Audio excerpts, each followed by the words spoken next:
ಎಂದರಿದನೆಲಿಯುವ ಆಸೆಗೆ ಎಲ್ಲಿದೆ ಬೇಲಿ ಲೋಕದಳು ಇರುವುದನ್ನು ಕೊಟ್ಟು ಬಿಡು ಆ ಸುಖಕ್ಕೆ ನಕ್ಕು ಬಿಡು ನಿಷಿದ್ಧಾನೆ ಬುದ್ಧ ಮುದ್ದುರಾಮ. ತಿಂಗಳ ಪರ್ಯಂತರವಾಗಿ ಶ್ರೀಮಠದಲ್ಲಿ ಸಾಗಿ ಬಂದ ಪುರಾಣ ಮಂಗಲ ಸಮಾರಂಭ. ಅಲೆಕ್ಸಾಂಡ್ರ ಮಂತ್ರಿಗೆ ಹೇಳ್ತಾನೆ, ಖಾಲಿ ಆಯಿತು ಆಯಾ ಹೈ, ಖಾಲಿ ಆಯಿತು ಜಾಯೇಗ. ಬರುವಾಗ ನಾವು ಹೇಗೆ ಬಂದೀವೋ ಹಾಗೆ ಹೋಗಬೇಕು. ಇಲ್ಲಿ ಬಲ್ಲ ಭೂಮಿಗೆ ಹೆಂಗೆ ಬಂದೀವಲ್ಲ ಹಂಗೆ ಹೋಗ್ಬೇಕು. ನಾವು ತಾಯಿಯ ಗರ್ಭದಿಂದ ನಾವು ಹೆಂಗೆ ಬಂದೀವಿ ಭೂಗರ್ಭಕ್ಕೂ ಹಂಗೆ ಹೋಗ್ಬೇಕಂತ ಸೃಷ್ಟಿ ನಿಯಮ ಇದೆ.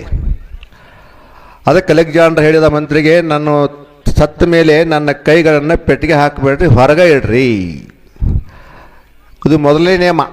ಎರಡನೇದ್ದು, ನನ್ನ ಶವವನ್ನು ಡಾಕ್ಟರ್ಗಳು ಹೊರಬೇಕು, ಅದು MBBS ಡಾಕ್ಟರ್ ಹೊರಬೇಕು. ಮೂರನೇದು, ನಾ ಏನು ಗಳಿಸೇನಲ್ಲ ಈ ಭೂಮಿ ಬಂದ ಮೇಲೆ ಜಗತ್ತನ್ನು ಗೆದ್ದು ಭಾರತವನ್ನು ಬಿಟ್ಟು ಆ ಎಲ್ಲ ಗಳಿಸಿರ್ತಕ್ಕಂಥ ಮುತ್ತು ರತ್ನ ಬಂಗಾರವನ್ನು ತೂರ್ಕೋತ ಹೋಗ್ಬೇಕಂದತ್ತ. ಮಂತ್ರಿ ಅಂದಾಗ ಹಿಂಗೆ ಪದ್ಧತಿ ಇಲ್ಲಲ್ರಿ ನಮ್ಮದು, ಹೊಸ ಪದ್ಧತಿ ಹೇಳಕತ್ತಿರಲೇ ನೀವು, ಇನ್ನು ಇದೇ ಪದ್ಧತಿ ಶುರು ಆಗ್ಬೇಕಂದ. ಯಾಕೆ ಅಂತ ಕೇಳ್ತಾನೆ ಮಂತ್ರಿ. ಕೈ ಯಾಕೆ ಹೊರಗಿರ್ಬೇಕು? ಏನಿಲ್ಲ, ಈ ಅಲೆಕ್ಸಾಂಡ್ರ್ ಇಷ್ಟೆಲ್ಲ ಗಳಿಸಿದ ಹೋಗುವ ಹೊತ್ತಿನೊಳಗೆ ಏನೂ ಒಯ್ಲಿಲ್ಲ, ಈ ಮಂದಿ ಗೊತ್ತಾಗಬೇಕು, ಮೆಸೇಜೋಡಿಯಾದ ಮಂದಿ ಗೊತ್ತಾಗಬೇಕು ಅನ್ನೋ ದೃಷ್ಟಿಯಿಂದ ಎರಡು ಕೈ ಖಾಲಿ ಇರಬೇಕು, ಕಣ್ಣಿಗೆ ಕಾಣಬೇಕು ಎಲ್ಲರಿಗೂ. ಅದಕ್ಕೆ ಹೊರಗಿರಬೇಕು, ಪೆಟ್ಟಿಗೆಯಾಗ ಬಾಡಿ ಇರಲಿ, ಕೈ ಹೊರಗಿರಲಿ. ಎರಡನೇದು, ಡಾಕ್ಟ್ರ್ ಯಾಕೆ ಹೊರಬೇಕಂದ ನಾವು, ಎಷ್ಟೇ ದೊಡ್ಡ ಶಾಣೆ ಇದ್ದರೂ ಡಾಕ್ಟ್ರ ಸಾವನ್ನು ಉಳಿಸೋಕ್ಕಾಗೋದಿಲ್ಲ, ಸಾವನ್ನು ನಿಲ್ಸೋಕ್ಕಾಗೋದಿಲ್ಲ. ಭಾಳ ದೊಡ್ಡ ಶಾಣೆ ಅದಾನಂದ್ರೂ ಗುಳಿಗೆ ಇಂಜೆಕ್ಷನ್ ಕೊಡ್ಬೋದು, ಸರ ಹಚ್ಬೋದು, ಏನೋ ಮಾಡ್ಬೋದು. ಕರೆ ಯಮ ಬಂದಂದ್ರೆ ಯಮನಿಗೆ ಕರುಣೆ ಇಲ್ಲ. ಯಮಶ್ಯ ಕರುಣ ನಾಸ್ತಿ ಧರ್ಮಶ್ಯ ತ್ವರಿತಾಗತಿ. ಯಮನಿಗೆ ಕರುಣೆ ಇಲ್ಲ, ಯಾವಾಗ ಬರ್ತಾನೆ ಗೊತ್ತಿಲ್ಲ. ಡಾಕ್ಟ್ರುಗಳು ಉಳ್ಸೋಕ್ಕಾಗೋದಿಲ್ಲ, ಅದಕ್ಕಾಗಿ ಡಾಕ್ಟ್ರ್ ಹೊರಬೇಕು.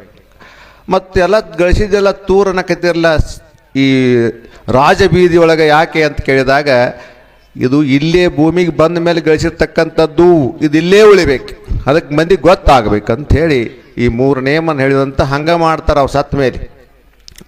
ಇದನ್ನ ಯಾಕೆ ಹೇಳಕತ್ತೆ ನಿಮಗಂದ್ರೆ, ನಾವು ಭಾಳ ಗಳಿಸಾಕತ್ತೀವಿ ಸಂಸಾರದಾಗ, ಅಲ್ಲಿ ಇಲ್ಲಿ ಭಯಂಕರ ಗಳಿಸೀವಿ, ಯಾರೂ ಏನು ಯಾಕಾಗೋದಿಲ್ಲ, ಹಂಗೆ ಹೋಗಬೇಕು. ಅದಕ್ಕಾಗಿ ಈ ಸಂಸಾರವೆಂಬುದೊಂದು ಗಾಳಿಯ ಸೊಡರು ಹೇಳಿದ್ರಲ್ಲ ಸರ್ಗಳು. ಅಲ್ಲವಂ ಪ್ರಭು ಭಾಳ ಚಂದ ಹೇಳ್ತಾನೆ, ಊರ ಮಧ್ಯದ ಕಣ್ಣ ಕಾಡಿನೊಳಗೆ ಬಿದ್ದಿದ್ದಾವೆ 5 ಹೆಣಗಳು. ಆ ಹೆಣಗಳಿಗೆ ಅಳುವ ಬಳಗ ಘನವಾದ ಕಾರಣ. ಹೆಣನೂ ಬೇಯದು, ಕಾಡೂ ನಂದದು, ಮಾಡ ಉರಿಯಿತ್ತು ಗುಹೇಶ್ವರ. ನಮ್ಮ ಅಪ್ಪಗಳು ವಚನಗಳನ್ನು ಇಲ್ಲಿ ಬರೆದಾರ, ಶಿವ ಅಪ್ಪಗಳು. ಭಾಳ ಸರಳ ವಚನಗಳದಾವೆ.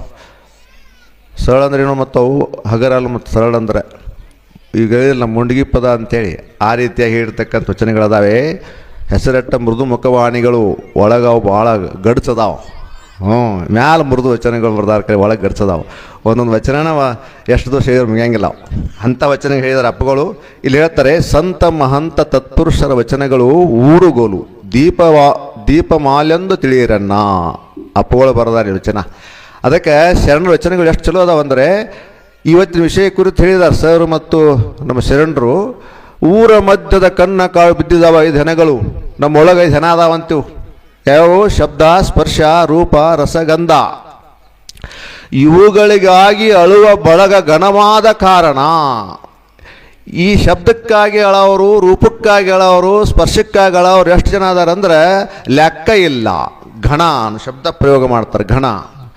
ಎಲ್ಲರೂ ಅಳವರನ ಒಂದಿಲ್ಲದ ಒಂದಕ್ಕೆ ಕಳಕಾಯ್ತ್ಯಾರ.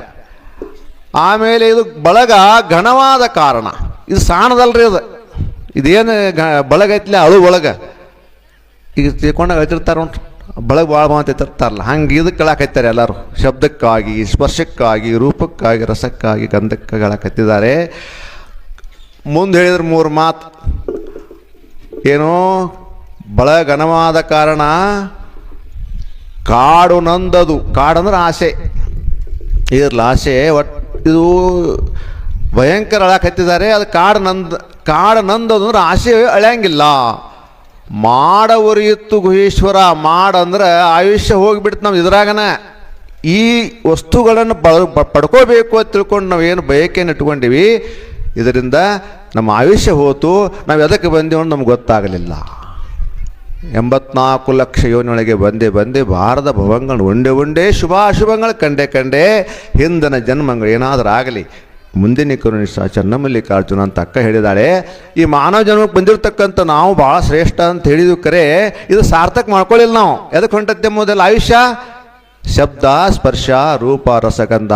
ಅದಕ್ಕಾಗಿಯೇ ಕೇಶವ ಬರದ ಏನು, ನಾವು ಕಂಪೌಂಡ್ ಹಾಕೊಳ್ಳಿಲ್ಲ, ಆಸೆಗೆ ಕಂಪೌಂಡ್ ಇಲ್ಲ. ಮನೆ ಕಂಪೌಂಡ್ ಹಾಕ್ಕೊಂಡಿವಿ, ಹೊಲಕ್ಕೆ ಬೇಲಿ ಹಾಕ್ಕೊಂಡಿವಿ, ಎಲ್ಲ ಹಾಕ್ಕೊಂಡಿವಿ, ಆಸೆಗೆ ಕಂಪೌಂಡ್ ಇಲ್ಲ, ಆಸೆಗೆ ಬೇಲಿ ಹಾಕೊಳ್ಳಿಲ್ಲ. ಹೀಗಾಗಿ ನಮ್ಮ ಜೀವನ ವ್ಯರ್ಥವಾಗಿ ಹೋಗ್ತದೆ. ಆಯುಷ್ಯ 10 100 ವರ್ಷ ನಮಗೆ ದೇವ್ರು ಕೊಟ್ಟಾನ. ರಾತ್ರಿಗೆ ಹೋದವ ಇವತ್ತು ನಮ್ಮ 100 ವರ್ಷ ರಾತ್ರಿಗೆ ಹೊಂಟವು, ನಿದ್ದೆ ಆಗೋಣ ಗೊತ್ತಾಗಲ್ದು. ಪ್ರಾಯಕ್ಕೆ 20, ಪ್ರಾಯದ ಗಾಯಕ್ಕೆ 30. ವಯಸ್ಸಿಗೆ ಬರಾಕ ಒಂದು 20 ಹೋಗ್ತಾವ, ಸಂಸಾರಕ್ಕೆ ಒಂದು 30 ಹೋಗ್ತಾವ. ಮತ್ತು ನಾವು ಬಂದದ್ದು ಅದಕ್ಕಿಲ್ಲೇ ಇದಕ್ಕೆ ಬಂದಿವ, ಮನುಷ್ಯರಾಗಿ ಬಂದದ್ದು ಅದಕ್ಕೆ. ಹಂಗಾದರೆ ಅದಕ್ಕೆ ಹೇಳಿದ್ರಲ್ಲ, ಈಗ ಶರಣರು ಹೇಳಿದರು, ನಾವು ಕೂಡಲ ಸಂಗಮ ದೇವನ ಒಲಿಸಿಕೊಳ್ಳಲಿಕ್ಕೆ ಬಂದಂಥವ್ರು, ನಾವು ಒಲಿಸಿಕೊಂಡು ನಾವು ದೇವರಾಗಲಿಕ್ಕೆ ಬಂದಂಥವ್ರು, ಮಾನವ ಮಹಾದೇವನಾಗಲಿಕ್ಕೆ ಬಂದಿರತಕ್ಕಂಥದ್ದು, ನರಹರ ಆಗಲಿಕ್ಕೆ ಬಂದಿರತಕ್ಕಂಥದ್ದು. ಅಂಥವು ಆಗೋ ಸಲುವಾಗಿಯೇ ಇಂತಹ ವಚನಗಳನ್ನು ಅಪ್ಪುಗಳು ನಮಗೆ ಬರೆದು ಕೊಟ್ಟಿದ್ದಾರೆ. ಇವ ನೋಡಿ, ಅವು ಶರಣರ ವಚನಗಳು. ಇವತ್ತು ಶಿವ ಅಪ್ಪುಗಳು ಕೂಡ ಆ ವಚನಗಳನ್ನು ನಮಗೆ ಮತ್ತೆ ಹೊಳೆ ನೆನಪಿಸಿಕೊಡುವಂಥ ವಚನಗಳು ಇದರಾಗ ಬಂದಿರತಕ್ಕಂಥದ್ದು. ನಾನು ಎಲ್ಲ ವಚನಗಳನ್ನು ಕೂಡ ನೋಡಿದೆ, 113 ವಚನ ಅದಾವು. ನೀವೆಲ್ಲ ನಿಮ್ಮ ಹೋಗೋತ್ನಾಗ ಹಂಗೆ ಹೋಗ್ಬೇಡ್ರಿ, ಯಾರು ಬಿಡುಗಡೆ ಮಾಡಿದ್ವಿ ನಾವು ಅಪ್ಪುಗಳು ವಚನ ಮೃದು ಮುಖವಾಣಿಗಳು. ಒಂದೊಂದು ತೊಗೊಂಡು ಹೋಗ್ರಿ ಒಂದು ಮನೆಗೆ, ಕೊಟ್ಟರು ಚಲೋ ಆಕತೆ ಆಡತ್ತೀರ. ಇದಕ್ಕೆ ಬೆಲೆ ಐತೆ, ಇದಕ್ಕೆ ಪುಸ್ತಕಗಳನ್ನು ಹಂಗೆ ಕೊಡಂಗಿಲ್ಲ ನಾವು. ಪುಸ್ತಕ ಹಂಗೆ ತೊಗೊಂಡು ಹೋಗ್ಬಾರ್ದು, ಬೆಲೆ ಕೊಟ್ಟು ಪುಸ್ತಕಗಳನ್ನ ತೊಗೊಂಡು ಹೋಗ್ಬೇಕು. ಈಗೇನಾಗೈತಿ, ಇತ್ತಿತ್ತಲಾಗ ಲಿಂಗನ ಹಂಗೆ ಕೊಡ್ರಿ, ರುದ್ರಾಕ್ಷ ಹಂಗೆ ಕೊಡ್ರಿ, ಒಂದು ಮನೆಗೆ ಹೋಗಿ ಗುಣಗಡಿಗೆ ಒಂದು ಕೊಡ್ರಿ ಅನ್ನಕತ್ತಾರ. ಲಿಂಗ ಕಟ್ಟಕ್ಕೆ ಹೋದಾಗ ಬೆಳೆಯೋದು ಮತ್ತು ಕಟ್ಟಿಗೆದಲ್ಲ ಅಂದರೆ ಎಲ್ಲನೂ ಹಂಗೆ ಕೊಟ್ಟರೆ ಪುಕ್ಕಟ ಕೊಟ್ಟರೆ ಅದಕ್ಕೆ ಬೆಲೆ ಇರೋದಿಲ್ಲ. ಅದಕ್ಕೆ ನಾವು ಲಿಂಗಕ್ಕೆ ಕೊಟ್ಟಿರ್ತೀವಿ, ಲಿಂಗಕ್ಕೆ ಒಂದು 5 ರೂಪಾಯಿ ಕೊಡ್ರಿ, 10 ರೂಪಾಯಿ. ಯಾವ್ದು ನಾವು ಬೆಲೆ ಕೊಟ್ಟು ತಗೋತೀವಿ ಅದನ್ನು ನಾವು ಸರಿಯಾಗಿ ಉಪಯೋಗ ಮಾಡ್ಕೋತೀವಿ. ಪುಕ್ಕಟ ಯಾವ್ದು ಬರುತ್ತಲ್ಲ ಅದನ್ನ ಉಪಯೋಗ ಮಾಡ್ಕೋದಿಲ್ಲ ನಾವು. ನಮ್ಮದೊಂದು ಸ್ವಭಾವನ ಅದು, ಹಂಗಾಗಬಾರ್ದು. ಅದಕ್ಕಾಗಿ ಅಲ್ಲಿ ಕೂತಾರ, ಅಲ್ಲಿ ಪುಸ್ತಕ ಇಟ್ಟು ಕೂತಿದ್ದಾರೆ, ಅಲ್ಲಿ ಬೆಲೆ ಇದಕ್ಕೆ ಎಷ್ಟು ಬೆಲೆ ಐತೆ ನೋಡ್ರಿ, ಅಷ್ಟು ಅಮೌಂಟ್ ಕೊಡ್ರಿ. ನೀವು ಸಣ್ಣ ಒಂದೊಂದು ಪೌಡರ್ ಡಬ್ಬಿ ತಗೋತೀರಿ, ಒಂದೊಂದು ಟಿಕೆಟ್ ಡಬ್ಬಿ ತಗೋತೀರಿ, ಅವಾಗ 100 ರೂಪಾಯಿ 200 ರೂಪಾಯಿ. ಇದಕ್ಕೆ ಅಷ್ಟೇನು ಬೆಲೆ ಇಲ್ಲ, ಭಾಳ ಕಡಿಮೆ ಬೆಲೆ ಇಟ್ಟಾರೆ ಅಪ್ಪಗಳು. ಅದಕ್ಕಾಗಿ ಅದು ಮಠಕ್ಕೆ ಉಪಯೋಗ ಆಗ್ತದೆ. ನೀವು ಕೊಟ್ಟಿರ್ತಕ್ಕಂಥ ಹಣ, ಪುಸ್ತಕವನ್ನು ತಗೋತಿರಲ್ಲ ಆ ಹಣ ಮಠಕ್ಕೆ ಉಪಯೋಗ ಆಗ್ತದೆ. 50 ರೂಪಾಯಿ, ಇವತ್ತು 50 ರೂಪಾಯಿ ಇಟ್ಟಾರ ನೋಡು. ಇದಕ್ಕೆ 75 ಕಡೆ ಕನ್ಸೆಷನ್ ಮಾಡಿರಿ. ಇವತ್ತು ಉದ್ಘಾಟನೆ ದಿವಸ 50 ರೂಪಾಯಿ. 50 ರೂಪಾಯಿ ಭಾಳ ಅಲ್ಲ ಮಗ, ಹೌದಲ್ಲ? ಎಂಥ 2 ಕೋಟಿ ರೂಪಾಯಿ ಮಠ ಕಟ್ಟಾರ ನೋಡಿ ಇಟ್ನಾಳ್ ಮಠದಲ್ಲಿ. 2 ಕೋಟಿ ರೂಪಾಯಿ ಅಪ್ಪಗಳು. ಇಷ್ಟ ಸಣ್ಣ ಊರೊಳಗೆ ನಿಮ್ಮ ಭಕ್ತಿ ಭಾಳ ದೊಡ್ಡದು. ಊರು ಸಾಂದ್ರಬೇಕಾರೆ ಇಟ್ನಾಳದ ಸುತ್ತಮುತ್ತ ಹಳ್ಳಿ ಭಕ್ತರ ಭಕ್ತಿ ಭಾಳ ದೊಡ್ಡದು ಅನ್ನೋದಕ್ಕೆ ಈ ಮಠನೇ ಸಾಕ್ಷಿಯಾಗಿರ್ತಕ್ಕಂಥದ್ದು. ಅಪ್ಪಗಳು ಅವರಿಲ್ಲ, ಅವರು ಏನು ಬೇರೆ ಕಾರ್ಯಕ್ಕೆ ಹೋಗಿದ್ದಾರೆ. ಅವ್ರ ಚಿರಂಜೀವಿ ಅವರು, ಅವ್ರ ಹೆಸರು ಕರಗಿರೀಶ ಸಂಗಮ ಶಿವಲಿಂಗೇಶ್ವರ ಸ್ವಾಮಿಗಳು ಬಂದಿದ್ದಾರೆ. ಆಮೇಲೆ ಮಾತೋಶ್ರೀ ಅವರು ಬಂದಿದ್ದಾರೆ. ಹೀಗಾಗಿ ಅವರಿಲ್ಲ ಅಂತ ತಿಳ್ಕೊಳಕ್ಕೆ ಹೋಗ್ಬೇಡ ಅಂದ್ರಲ್ಲ ಶರಣರು. ನಿಮ್ಮೆಲ್ಲರ ಹೃದಯದೊಳಗನೆ ಶಿವಪ್ಪಗಳಿದ್ದಾರೆ. ಬಹಳ ಆತ್ಮೀಯರು, ಬಹಳ ಸಮಾಧಾನ ಅಪ್ಪುಗಳು. ಅಂಥ ಅಪ್ಪುಗಳು ಸಿಗೋದು ಭಾಳ ಅಪರೂಪ. ಇವತ್ತು ಚಮಕೇರಿ ಗ್ರಾಮ, ಆಮೇಲೆ ಸಿಂಧಿಕುರಬೇಟ ಅರಭಾಮಿ ಗ್ರಾಮ, ಇಟ್ನಾಳ ಗ್ರಾಮ, ಭಾಳಷ್ಟು ಮಠಗಳನ್ನು ಕಟ್ಟಿ ಎಲ್ಲ ಭಕ್ತರಿಗೆ ಒಂದು ಅನುಕೂಲ ಕೊಟ್ಟಿದ್ದಾರೆ. ಅಂದರೆ ಬಬಲಾದಿಗೆ ಹೋಗ್ಬೇಕು ಆಗೋದ್ರ ಕೆಲವು ಮಂದಿಗೆ ಇಲ್ಲೇ ಅವರು ಸದಾಶಿವಪ್ಪರನ್ನು ಕಾಣಲಿ ಅಂತ ತಿಳ್ಕೊಂಡು ಎಲ್ಲ ಮಠಗಳನ್ನು ಕಟ್ಟಿರ್ತಕ್ಕಂಥದ್ದು. ಭಾಳ ಸಮಾಧಾನ ಪೂಜ್ಯರು ಸಿಕ್ಕಿರ್ತಕ್ಕಂಥದ್ದು ನಿಮ್ಮೆಲ್ಲರ ಭಾಗ್ಯ.